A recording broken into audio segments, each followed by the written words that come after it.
ቢሆን ግብርናን በሚመለከት ሴክተሮች በግርድፉ ለማየት ባለፈው ዓመት 7.3% እድገት አምጥቷል።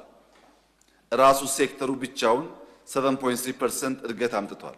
ነገር ግን በአጠቃላይ የአምና እድገታችን ውስጥ ግብርና 2.3% ሼር አለው። ከጂዲፒ ግሮዝ 2.3% ግብርና ሼር አለው። ምናልባት በዚህ መንገድ በቁጥር ሲገለጥ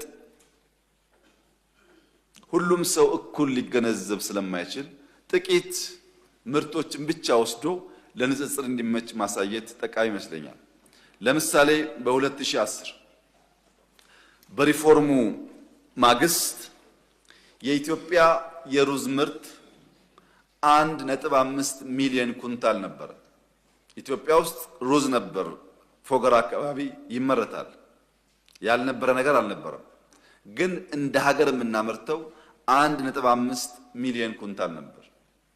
ባለፈው ዓመት 63 ሚሊዮን ኩንታል ነው ያመረት ነው። የተከበረው ምክር ቤት በ1.5 ሚሊዮን እና በ63 ሚሊዮን ኩንታል መካከል በሩዝ ምርት የተገኘው ውጤት ለኢትዮጵያ እድገት ያነሰ የሚባል ከሆነ ለእናንተው ፍርዱን መተው